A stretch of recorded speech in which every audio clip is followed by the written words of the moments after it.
Bon, alors je vous remercie à l'avance d'avoir encore un peu de patience pour écouter cette histoire. Donc, à quelques mois de distance, ces trois grandes figures des EI ont disparu. D'abord ma mère, Denise Veil, Lionceau, que tout le monde appelait Denisette, elle est connue sous le nom de Denisette. Et puis Jacques Salmona, qui était aussi indien. Et ensuite Freddy Menahem, Girafe. Alors si j'ai choisi de les évoquer ensemble, c'est parce que leurs vies ont été extrêmement liées. Ils ont été amis toute leur vie, depuis qu'ils étaient PA ou Louveteau, et jusqu'à leur dernier jour, et on peut même dire que leurs vies se sont entrelacées. Mais il y a aussi une autre raison, si j'ai tellement insisté pour parler d'eux ensemble, c'est parce que tous les trois regrettaient beaucoup que l'histoire des EI en zone nord, de la résistance EI en zone nord, soit méconnue. Vous voyez, quand on parle des EI pendant la guerre, de la résistance, alors on évoque Chameau, Castor, les camps les chantiers de Lautrec, de Taluyer, et là Lucien me pardonnera, presque comme une image d'Épinal, l'entrée des EI à Castres de la compagnie Marc-Haguenau. Et puis alors toujours, on réserve quelques pages en fin d'ouvrage sur les EI en zone nord. Et donc, je suis un peu là pour rétablir leur honneur perdu.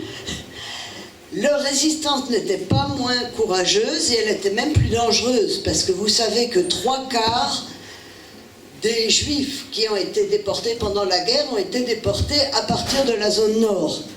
Et puis, évidemment, ils étaient astreints à porter l'étoile, ce qui n'était pas le cas en zone sud.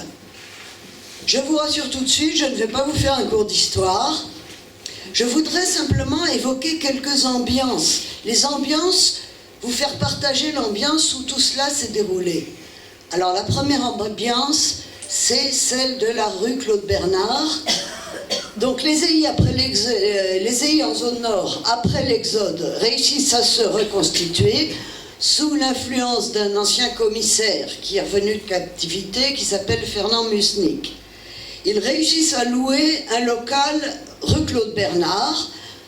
C'est ce qui deviendra plus tard l'école Yavneh d'ailleurs. C'est une grande maison délabrée, mais qui a une grande cour, ce qui est très pratique pour des activités scouts. Et alors voici ce qu'écrit ma mère à propos de la rue Claude Bernard. C'est ainsi que tous les samedis et dimanches, nous nous regroupions au 60 rue Claude Bernard. Le samedi, les plus âgés, pour faire de la gymnastique, étudier le judaïsme, chanter, faire du théâtre, célébrer les fêtes juives à des horaires décalés en raison du couvre-feu.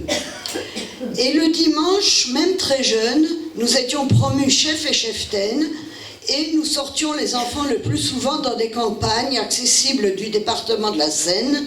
Le reste nous était interdit. En fait, c'était le foyer de tous ces EI, et bien entendu, s'y nouaient des flirts, des histoires d'amour qui étaient encore très innocentes, mais certaines ont duré pendant toute leur vie. C'est pour ça que ça mérite d'être signalé.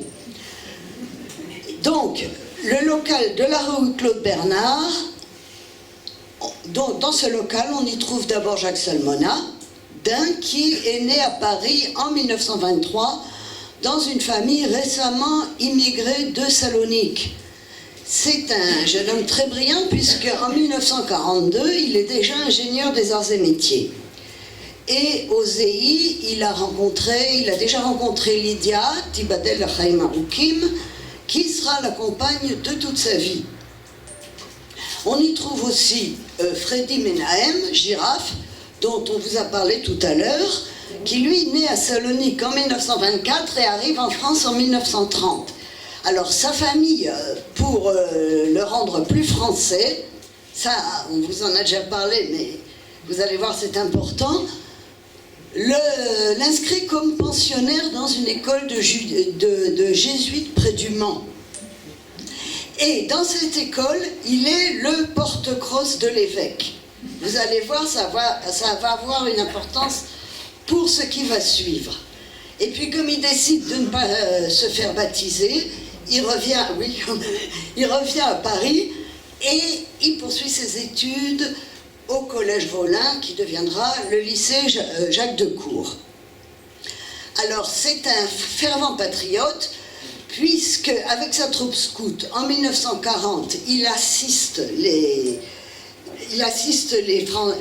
Français pendant l'Exode et le 11 novembre 1940 il participe à une manifestation à l'Arc de Triomphe contre l'occupation. C'est d'ailleurs là qu'il va faire la connaissance de Simon Lévite. Quant à ma mère, donc, Denise Lefschetz, de Thémisé-Lionceau, elle naît à Paris en 1926 dans une famille d'émigrés russes, mais elle est déjà française de la deuxième génération. Sa propre mère, Rayalek, est déjà née à Paris, et son père y est arrivé très jeune. Alors, si l'on veut trouver les traits communs de ces trois personnes, c'est que ce sont donc des enfants ou des petits-enfants d'immigrés qui ont une volonté farouche de s'intégrer dans la société française, de devenir des Français à part entière. Aucun d'eux n'est concerné par l'orthodoxie juive. Ils se considèrent comme libres penseurs. Et en fait, ils ont rejoint les EI parce qu'ils y trouvaient des gens qui leur ressemblaient, des gens comme eux. Un autre point commun de ces trois-là, c'est les problèmes financiers de leur famille. Tous trois sont de familles en proie à des difficultés économiques, et par exemple, Jacques Salmona, après le lycée, doit aller travailler pour nourrir ses parents. Et alors, ma mère écrit: les Juifs qui n'avaient pas pu quitter Paris pour la zone sud étaient restés rarement par inconscience, mais le plus souvent pour des raisons financières et matérielles. Donc, revenons au local de la rue Claude Bernard, qui a été créé à l'initiative de Fernand Musnick,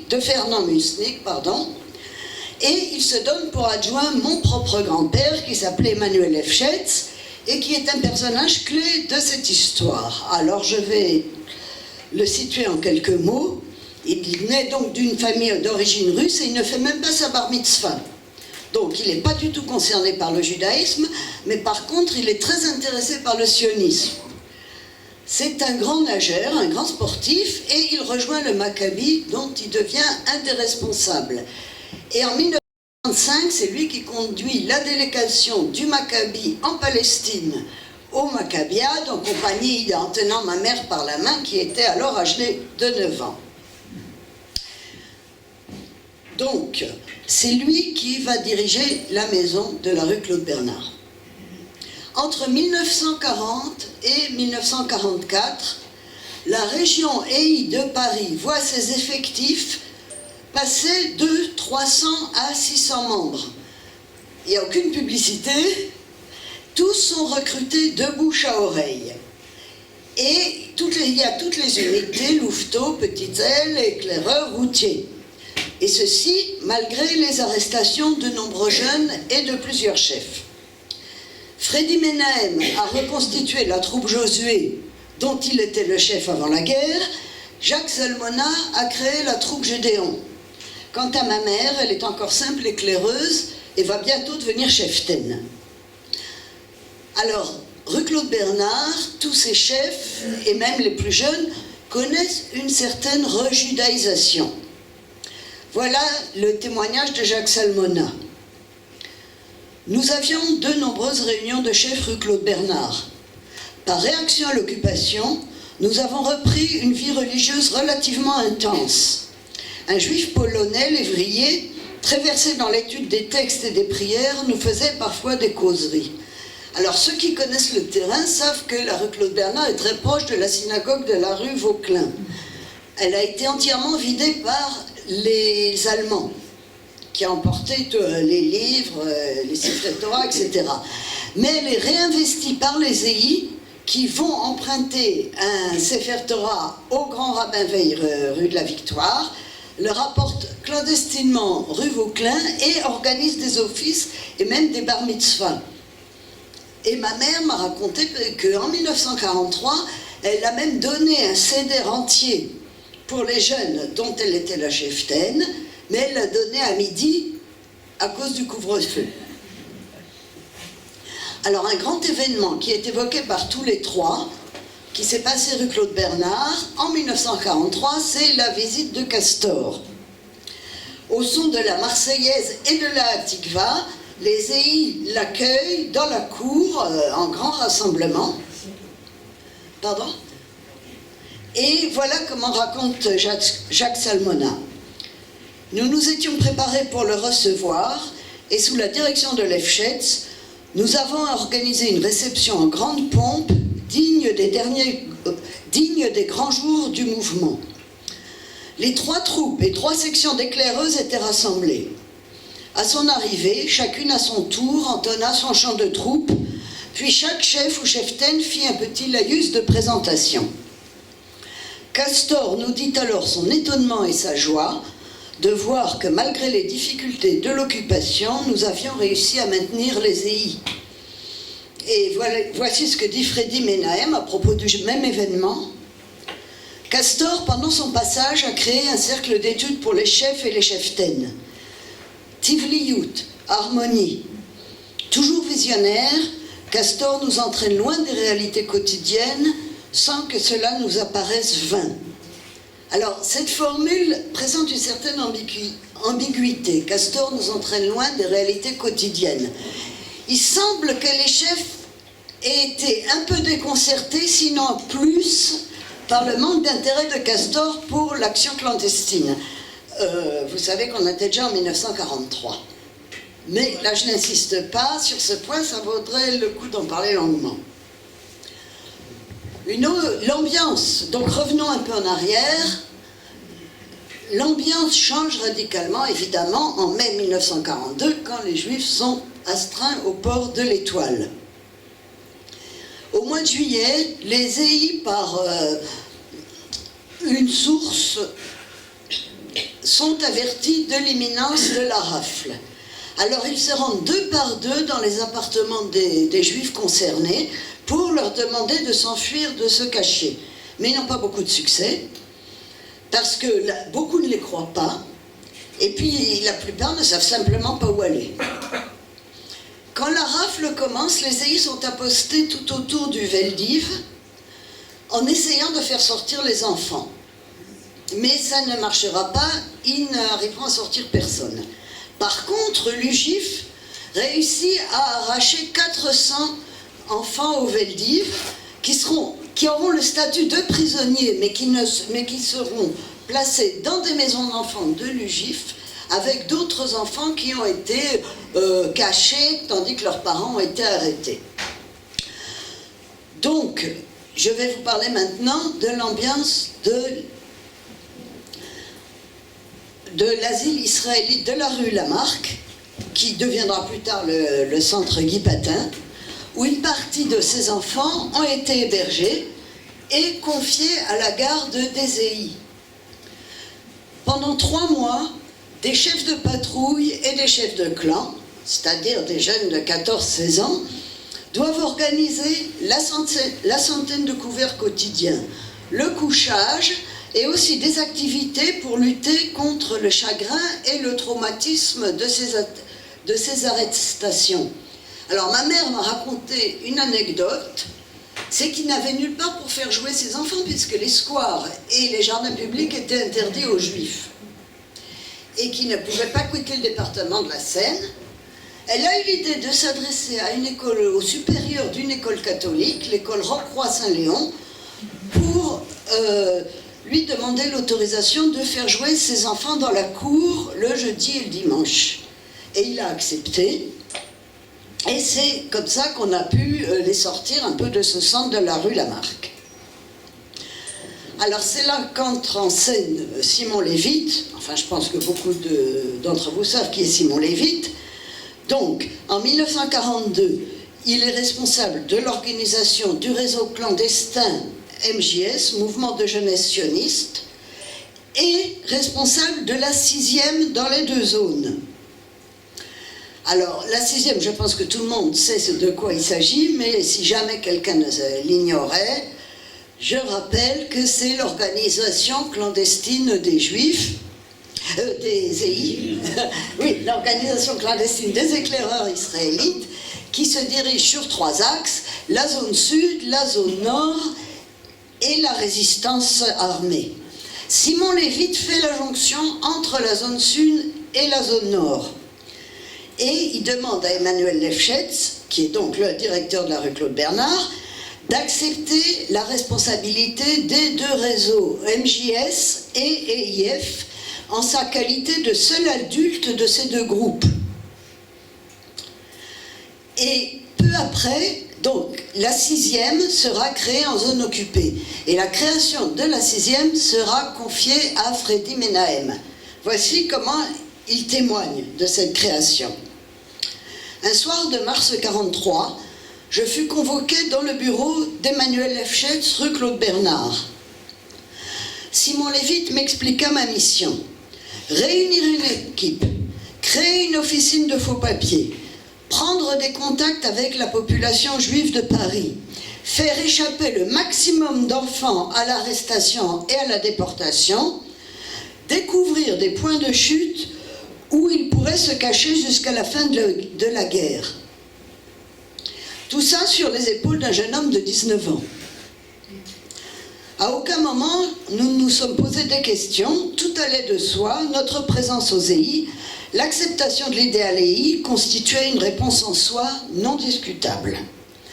Alors pendant ce temps-là, Jacques Salmona, qui continue à être un chef EI, rue Claude Bernard, s'engage dans l'OJC, l'organisation juive de combat, et il reçoit une formation pour le préparer au combat de rue. Si les Allemands décidaient de tenir Paris après la libération. Quant à sa fiancée, Lydia Salmona, elle arpente la Sarthe et le Loiret pour y planquer des enfants et payer leur pension. Alors pourquoi la Sarthe? Souvenez-vous que Freddy Menahem avait étudié chez des jésuites à côté du Mans. Et il se rend donc chez l'évêque qui coiffait cette école de jésuites, et il lui dit, donc un jeune homme de 19 ans, il se plante devant lui, il lui dit « J'ai été votre porte-crosse à l'école de jésuites, et je vous demande de vous occuper, de faire fabriquer des faux papiers par la préfecture, de vous occuper de planquer des enfants, enfin il dit peut-être de cacher des enfants dans le département et de faire la jonction entre ces enfants cachés et ceux qui vont, les services sociaux donc, des EI. Et l'évêque se met pratiquement au garde à vous, lui dit oui d'accord on va le faire. Donc, c'est, comme on peut dire, c'est la fermeture du cercle. Il faut citer une autre personne, vous savez, Micheline Belair, Topo, qui était membre de la FFE. N'oubliez pas que toutes les filles des EI étaient membres de la FFE, la Fédération Française des Éclaireuses. Donc elle, c'est une assistante sociale qui va se dévouer corps et âme pour les EI et qui va trouver des planques, des cachettes en Normandie. Il faut dire que les trois, Jacques Salmona, Freddy Menahem et Denise Lefschetz, insistent tous les trois sur l'importance de l'aide qu'ils ont reçue de la population française. Donc, à partir de 1943, les EI reçoivent des fausses cartes d'identité, les chefs en tout cas, et changent de nom. Donc ça leur permet d'accomplir leur mission avec plus de sûreté et plus facilement, mais ça a un inconvénient, c'est qu'ils sont obligés d'arrêter leurs études, puisqu'ils ont changé de nom. Et par exemple, ma mère qui est reçue au premier bac en 1944 ne peut pas passer le second, puisque donc elle a une fausse carte d'identité, mais il y a deux cheftaines de la FFE qui viennent chez elle lui donner des leçons d'histoire et de philo dans l'éventualité où elle pourrait passer un jour le second bac. Il faut dire que comme c'est son père qui supervise toute cette entreprise de la 6e, il la surveille étroitement pour qu'elle ne se mette pas trop en danger et il lui interdit de s'engager dans la résistance. Alors, l'ambiance de ces années sombres est parfaitement illustrée, puisqu'on parle d'ambiance, par un texte qu'a rédigé Jacques Salmona dans ses mémoires. Et c'est d'autant plus intéressant qu'il n'a écrit ses mémoires qu'à l'âge de 90 ans. En 1943, l'UGIF demande aux EI de venir faire une animation pour Hanouka dans le camp de Drancy. Donc il y a 3 volontaires, il y a donc Jacques Salmona, Poney qui s'appelle Yossi Walter, si quelqu'un le connaît ici, et un autre chef qui s'appelle Adolphe. Donc ils pénètrent dans le camp avec leur vraie carte d'identité et la mention juif, alors qu'ils avaient déjà reçu d'autres cartes d'identité. Ils se trouvent dans une grande salle où il y avait une espèce d'estrade qui avait été préparée, et ils font chanter les enfants, ils font des numéros de flûte, ils les font rire, et le troisième larron, Adolphe, qui avait un don de clown, fait des clowneries, et il y a 200 enfants qui assistent au spectacle, et ils rient à gorge déployée, s'en foutent de joie. Ensuite, pour les remercier, on les invite à un cocktail entre guillemets, préparé par les internés de Drancy dans une salle. Mais eux n'osent toucher à rien de la nourriture puisqu'ils ne veulent pas priver ces malheureux de quoi que ce soit. Et les internés leur disent oui, bientôt on va nous envoyer à l'Est, on va nous envoyer à Pichipoy. Et tout le problème se pose de ressortir du camp, parce qu'ils ne savent pas si on va les faire ressortir. Mais ils réussissent quand même à sortir, on leur rend leur carte d'identité, on leur dit rien. Et je vous lis la fin de ce passage. En rentrant, j'avais l'amère satisfaction du devoir accompli et d'avoir contribué à apporter un peu de joie à ces malheureux enfants, mais j'étais bouleversée de les avoir vus de si près, en les sachant promis un sort funeste. Un peu plus tard, Adolphe fut pris et déporté, il ne revint pas.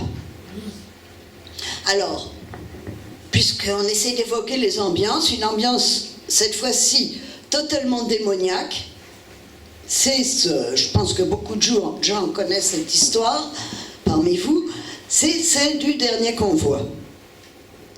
Vous savez que donc, en 6 juin 1944, les Américains, donc c'est le débarquement américain, anglais, tout ça, et un mois après, Aloïs Brunner, qui était le directeur du camp de Drancy, et qui était vraiment un démon, s'obstine à organiser encore un convoi. Et comme il n'a plus assez de gens, parce que d'abord il a déporté énormément de gens pendant l'année 1944, puis il y en a heureusement beaucoup qui ont réussi à se cacher, il a l'idée de vider les maisons de l'UGIF. Et il fait arrêter 500 enfants. Pardon ? Il fait arrêter donc 500 enfants.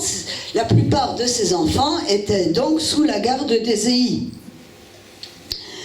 Donc, le 31 juillet 1944, le dernier convoi, le numéro 77, part avec 1300 personnes, dont 300 de ses enfants. Il emporte aussi le père et la mère de Freddy Menahem. Freddy Menahem, dont la fiancée avait été déportée quelque temps auparavant. Vous voyez, tout ça ne se passait pas dans l'euphorie. Il emporte aussi le fiancé de ma mère, mais lui va réussir à sauter du train et à revenir à Paris. Donc ma mère, à cette époque, était chef d'un groupe de 30 jeunes filles qui étaient orphelines, qui étaient hébergées rue Vauquelin, dans la synagogue. Donc elles sont arrêtées le 21 juillet, elles sont déportées, et il n'y a qu'une dizaine d'entre elles qui reviennent en mai 1945. Alors cet événement a plongé ma mère dans un profond chagrin, et ces déportations, et la déportation de tous ces enfants dont les EI étaient responsables, a jeté une ombre très grande sur la joie du débarquement et de la libération.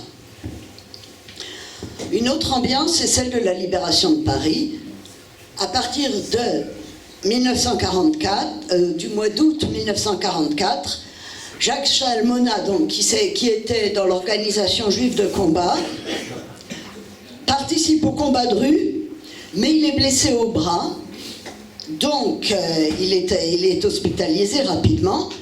Ensuite, il est mobilisé dans l'armée française, mais heureusement, la libération, l'armistice arrivera sans qu'il soit monté au combat. Freddy Menahem s'engage dans les milices patriotiques du 5e arrondissement, qui envahissent l'hôtel de ville, et il participe à la défense de l'hôtel de ville jusqu'à l'arrivée de la 2e division blindée. Donc la guerre est finie. L'ambiance est maintenant chargée d'une certaine euphorie, d'une grande envie de vivre, mais tempérée par le souvenir de tous ceux qui ont disparu dans la tourmente. Ma mère poursuit son itinéraire EI, elle est cheftaine de compagnie et participe au premier camp EI d'après-guerre au Chambon-sur-Lignon, qui regroupe tous les scouts rescapés. Elle commence à travailler au service social des jeunes. C'est une organisation fondée par les EI déjà pendant la guerre, et elle s'occupe d'orientation professionnelle. Et puis, elle participera aussi à l'accueil des déportés à l'hôtel Lutetia. C'est aussi pour elle un souvenir traumatique.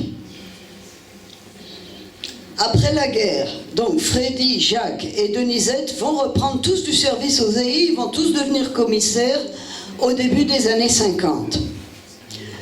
Mais progressivement, ils vont se retirer du mouvement parce qu'ils veulent construire leur vie familiale et professionnelle. Et il faut souligner que tous les trois, par la suite, ont fait de brillantes carrières. Donc Jacques épouse Lydia, avec laquelle il est fiancé depuis l'adolescence, qui lui donnera 2 fils. Il va continuer sa carrière d'ingénieur jusqu'à devenir président d'un grand groupe industriel, tandis que sa femme est assistante sociale. Jacques s'est toujours passionné pour la musique, et dans les années 60, il a reconstitué la chorale de la rue Claude Bernard en invitant tous ses amis de l'époque à venir chanter une fois par semaine chez lui des chants, pas forcément des chants scouts, mais des chants nouveaux et anciens. Donc ma mère épouse Jacques Veil, Badel Chaim Aroukim, Vetovim, un EI qu'elle connaissait déjà avant la guerre, mais qui lui avait été en zone sud, il avait été au chantier de Lautrec, et ensuite il avait été recruté dans un réseau de résistance. Ma mère fera des études de psychologie et de psychanalyse, et elle fondera une grande institution qui regroupe plusieurs hôpitaux de jour pour enfants, des hôpitaux psychiatriques.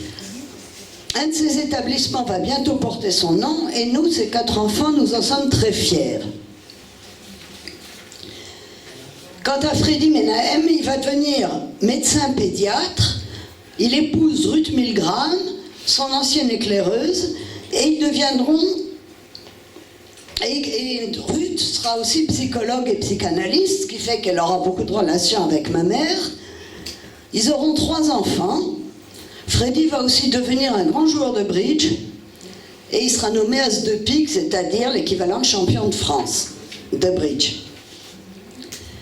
Alors la dernière ambiance que je voudrais évoquer, on va faire un grand saut dans le temps, on va faire un saut de 40 ans, c'est comment ces 3 personnes se sont affrontées au devoir de mémoire. Alors tout ça s'est passé après leur retraite, donc dans les années 90. Après sa retraite, ma mère a passé une grande partie de son temps à essayer de faire connaître cette histoire des EI en zone nord, par des articles, des conférences, la participation à des colloques. En 1993, elle a réussi avec Freddy Menahem à faire placer une plaque rue Vauquelin à la mémoire des jeunes filles qui avaient été déportées donc, dans ce dernier convoi. Et d'autre part, elle a été très active dans la création d'une amicale qui a rappelé l'histoire des camps nazis dans le pays, histoire très peu connue. Et puis, il est très émouvant de constater que les dernières 20 années de sa vie, elle les a vécues dans un appartement situé rue Claude Bernard. c'est-à-dire en face, en fait, de ce centre où l'action des EI s'était déroulée, et au coin de la rue Vauquelin. Freddy Menahem s'est montré beaucoup plus discret sur son passé, ce qui est bien dommage compte tenu de l'importance de son action. Il s'est contenté d'une communication à un colloque tenu à Paris en 1997 et qui a été publié dans un ouvrage appelé « Les éclaireurs israélites de France pendant la guerre ». Mais je sais que ces dernières années, il a participé à plusieurs commémorations. Et si vous avez envie d'en savoir plus, je vous conseille de regarder sur YouTube parce qu'il y a une ou deux interventions de lui particulièrement intéressantes. Et alors, fait absurde qui explique bien la situation des EI en zone nord, c'est uniquement 2 ans avant son décès qu'il a reçu la Légion d'honneur. Freddy Menahem et ma mère ont bien sûr reçu le lion de bronze des EI. Alors, quant à Jacques Salmona, c'est beaucoup plus intéressant. Parce qu'il avait l'ambition, qu'il a d'ailleurs largement réalisée, de devenir un grand bourgeois français. Donc, il semblait avoir tiré un trait sur cette histoire, sur le judaïsme et tout ça. Et ce n'est qu'à l'âge de 90 ans que lui et sa femme ont compris qu'au fond, leurs petits-enfants qui n'étaient eux-mêmes pas juifs, ne savaient rien de cette histoire. Et donc, ils se sont appliqués à écrire cette brochure qui s'appelle « Jacques et Lydia dans la tourmente » pour leurs petits-enfants. Mais elle est tout à fait passionnante parce qu'elle jette un éclairage nouveau sur toute cette histoire de la zone nord. Un dernier mot. J'ai réfléchi un peu pour savoir pourquoi l'histoire de l'activité des EI en zone nord est ainsi méconnue. D'abord parce que ça se termine très mal par la déportation de 300 enfants. Après tous les efforts qu'ils avaient faits, tout le réseau qu'ils avaient mis en place, c'est une mauvaise fin. Et je pense que ça a créé une certaine résilience, volonté de résilience parmi ceux qui avaient participé. Deuxièmement, il y a l'ombre de l'UGIF. Vous voyez, mon grand-père était un employé salarié de l'UGIF. Maintenant, on parle tout à fait autrement de l'UGIF, mais il y a une certaine époque où on se demandait si c'était ou si c'était pas un Judenrat. Ensuite, parce qu'ils n'ont commencé à parler de leur vie, de leur vécu de cette époque, qu'à partir des années, disons, 1980. Et donc, il y a eu un long temps où cette histoire n'a pas été racontée finalement. Et la dernière raison, c'est parce qu'à partir des années 50, il ne faisait plus partie des EI. Voilà, je vous remercie de votre patience.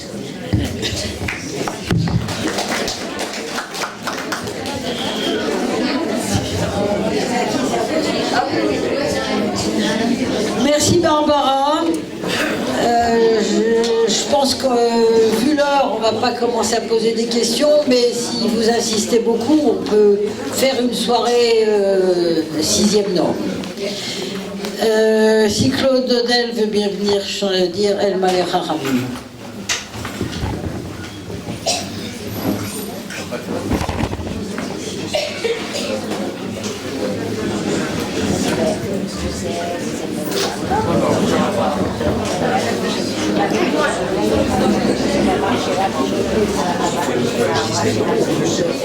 Ah ben non,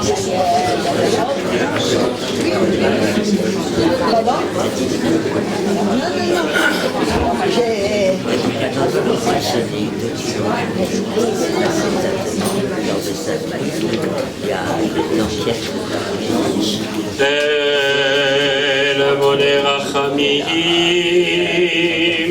שוכן במרומים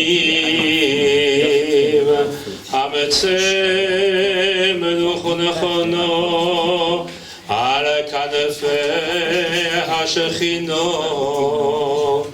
במעלס קדושים וטהורים כזוהר הורוקייה מזהירים את נשמס חברינו הצופים הצרפתיים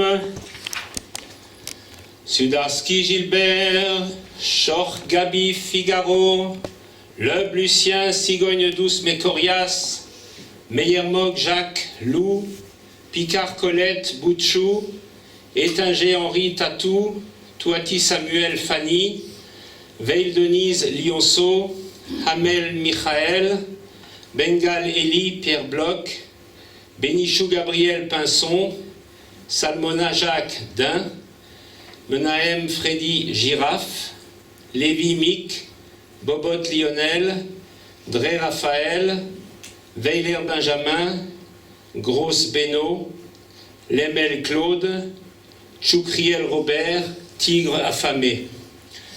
שהולכו לעולמו בעבור שאנחנו נודרים צדוקו בעד אז קורס נשמו סום לא כן בעלו רחמים יסתירם בססר כנופם לעולמים ויצרו החיים אס נשמו סום אדונו יהו נחלו סום בגן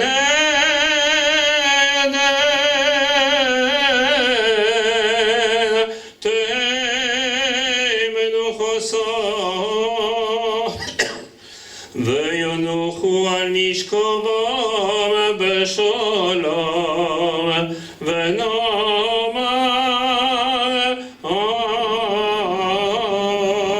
אמן. גדל והתקדש שמי רפא. ואלמנה יתברך יהותי וימליך ברכותי וישמח קנה וקרב נשיכם. וחי יכול וברכות וחי יכול בית ישראל בעלה ובזמן קריב ומלוא אמן. והחיה יתברך ושתה ושפר ושומר ותנשא ותודה ושתהי ותלל. שמי לקודשה בניך. ודאלה ושמחתה שירתה שפעתה ונחמתה דעה מירן בעלמה ויבלו אמן. כל